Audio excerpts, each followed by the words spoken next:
everyone, welcome back to my channel. It's me again, Aisha Tariq, Filipina wife in Kashmir, Pakistan.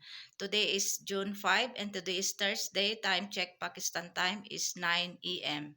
Gusto ko lang i-share itong aking mobile. Alhamdulillah, thanks God na ayos rin. After 5 days yata na pabalik-balik si Fahad doon sa Rawlakot City sa mobile shop. Ang nangyari itong aking mobile noong kailan ba yon? Noong May 27, Tuesday yon. Ang lakas ng ulan, mga around 5 p.m.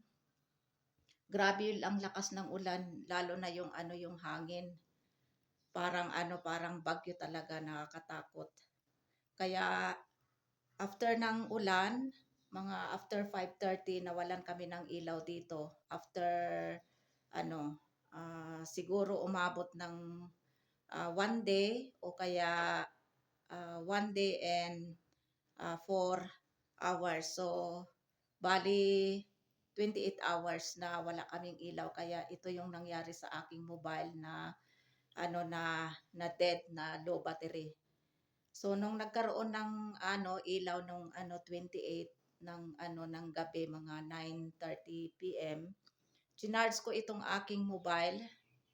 So after 1 hour na chinarge ko, i-check ko sana kung ilang percent na yung itong charge ng aking mobile, hindi na ma-open. So pero chinarge ko pa rin itong aking mobile, pero wala talaga. Hanggang kinaumagahan, wala, hindi talaga ma-open. Trinay din ni Fahad na i-open, wala. Hindi talaga ma-open. Tapos pala noong May 28 ng gabi, mga 9:30 p.m. yata, pagkatapos ng ng may ilaw, inatake pala si Langga ng kanyang epilepsy. Siguro matagal din siyang inatake uli. Siguro after 3 months siyang inatake. Grabe yung kanyang atake. Tapos after ng kanyang atake ay grabe yung kanyang suka. Pero ganyan naman talaga pag inaatake ang epilepsy. Yung anong tawag diyan sa sa Tagalog? Nakalimutan ko na. Kung sa Ilocano ay kisiw. Ano ba 'yon sa Tagalog? Nakalimutan ko na. Basta epilepsy sa sa English. So noong 28 nagkaroon ng ilaw. So 29 pumunta na si Fahad, sinabihan ko si Fahad na dalahin itong aking mobile sa sa Rawlakot City sa mobile shop para ipatingin o kaya i-repair. So nagbigay ako ng 1,500 rupees. Akala ko kasi yun lang ang ang amount ng repair, pero yun pala, maraming fault itong aking mobile, maraming sira.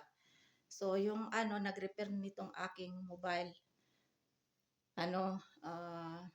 i-try niyang ayusin, pero hindi niya naayos ng 1 day. So umabot yun ng 29, pumunta si Fahad din 30, sabi niya nung nag-repair, sabi niya balik ka ng ng 30. So bumalik kami ni Fahad doon, kasama na ako kasi nga akala ko maaayos na itong mobile. Kasi pagdating, kasi kaya ako sumama kay Fahad kasi may ang tawag diyan, may i-receive o kaya i-claim akong money sa sa ATM sa bank ni Fahad, kasi nga nakasahod ako ng 7 times sa YouTube salary. So nung pagdating namin doon sa Rawlakot City, pumunta kami agad sa sa mobile shop. Pero sabi nung nag-repair doon sa mobile shop ay hindi pa naayos. Sabi niya balik kami ng ng mga 12 o'clock. Kasi dumating kami doon sa Rawlakot City mga 11 11, siguro mga 10:30 AM o like that. So nung sinabi nung nag-repair ng mobile ko na hindi pa naayos. So pumunta kami doon sa ano, sabi ni Fahad, ano punta tayo doon sa ano sa MCB Bank, Muslim Commercial Bank para ano kunin yung ano yung sahod ko sa YouTube. Sabi ko paano yan ano hindi yung sa mobile. Kailangan ko ang mobile. Sabi ni Fahad, meron nang nakapasok sa ano sa ATM kasi kahapon. Kasi sabi niya nung 29 ano, chinek niya kung may pera na. So, ayun, pumasok na pala yung pera. Kasi, ano, nag-message na yung Gmail sa aking, dito sa aking mobile na nasira bago ako makasahod. Nag-message na ang Gmail noong 20 kasi every 20 of every month kung makasahod ka ng kung naabot mo yung $100, magme-message yung Gmail na ah, ma-claim mo na yung sahod mo. Tapos, yun. So, pumunta kami doon sa MCB Commercial Bank. Pumasok kami doon sa ATM. Ayun, alhamdulillah, thanks God. Andun na yung pera na na-claim na namin ni Fahad. $100 lang. Ang tagal nga bago ako nakasahod after 1 year at saka 2 months. Pero at least okay lang yun. At least ano, may nasahod. So after kami na-claim namin yung pera doon sa ATM Bank, pumunta na kami doon sa kitchenwares kasi last year balak ko bumili ng mga kitchenwares, yung non-stick. So pag receive namin ng sahod ko sa ATM Bank sa MCB, dumiretso na kami doon sa shop ng kitchenwares ng non-stick. So ayun, bumili ako ng one set. Kaya nakita nyo naman siguro yung aking in-upload before yesterday. Itong naayot pagkatapos naayos itong aking mobile na-upload ko yon before yesterday. Nag-unboxing ako ng kitchenwares na gamit ko na nga. So yon 15,000 yon yung kitchenwares na yon. Balak ko kasi noon pa na makabili nito, kaya lang last year wala talaga akong budget. So ito yung aking remembrance for my 7th YouTube salary, yung kitchenwares. Tapos pagkatapos namin bumili ng mga kitchenwares, tapos pumunta na kami sa mga vegetable shop, fruit shop, fruit shop. Marami akong nabili. Marami akong nabili ng mga na mga prutas, mga gulay. And then pumunta din kami doon sa hospital kasi nagpa-check up ako nitong aking muscle pain. Kasi matagal na last last May 12 itong aking muscle pain, kaya nagpa-check up ako, kaya lang ang mahal din ng check up.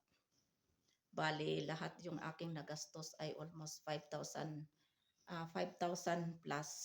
Pero at least na-less yung aking sakit dito sa aking muscle pain. Pero may time talaga na sumasakit pa rin. Gaya ngayon sumasakit ang makirot. Pero at least na-less na yung sakit.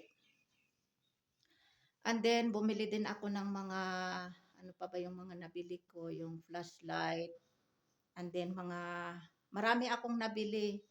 Bumili din ako ng chicken, tapos tawag dyan, chicken, tapos yung mincemeat, yung cow liver, tapos bumili din ako ng mga foods ng kambing namin, tapos yung tali ng yung rope ng kambing namin.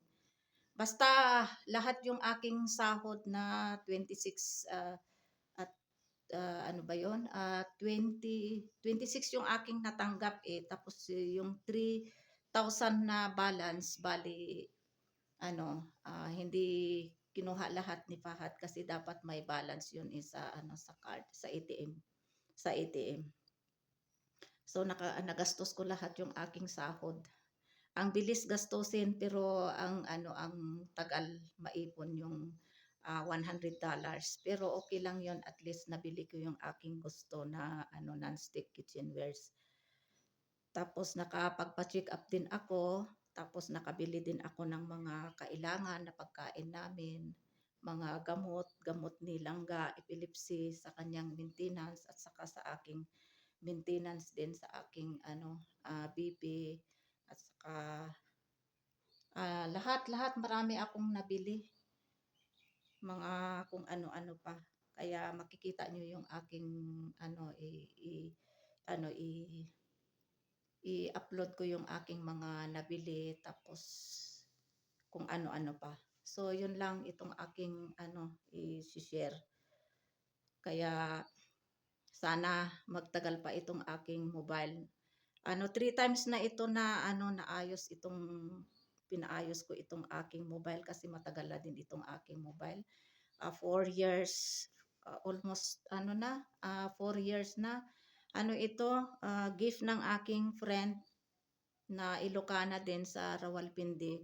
Gift niya ito, Valentine's gift niya sa akin noong February 14, 2021, 21, 22, 24, 25. Oo, kasi 4 years na ito eh. 4 years and February, March, April, May. 4 years and 3 months. So sana magtagal pa ito. Sana maganda naman itong pagkaayos niya. Kaya lang medyo mahal din yung pagkaayos kasi nga maraming nasira itong aking mobile. So at least alhamdulillah. Yung natago ko nga na pera na gastos ko pa rin kasi kulang yung yung sahod ko na sa YouTube. Kulang. Kasi marami nga akong pinabili. Kaya mag-iipon ako uli ng revenue dito sa YouTube. Siguro matagalan uli after 1 year uli siguro. Kasi depende yon sa views eh. Kunti lang kasi ang mga views ko. Araw-araw pumapasok lang cents lang. Pero at least may naiipon. At saka thank you so much sa mga nanonood ng aking mga videos. Yung solid na mga subscriber ko na nanonood ng aking mga videos. Alam nyo na yon kung sino kayo, yung mga nagpi-play ng aking playlist at saka yung mga videos na ina-upload ko araw-araw. Kaya thank you so much. Kung hindi sa inyo lahat na mga nanonood ng aking mga videos na upload, hindi ako makasahod dito sa YouTube. Kaya sana hindi matagalan itong aking pagsahod uli ng YouTube. Pero okay lang 'yon. At least araw-araw nag-upload naman ako ng videos. At least may mga pumapasok na konti-konting cents. So thank you so much, and kita-kita na lang tayo sa aking mga videos na mga upload araw-araw.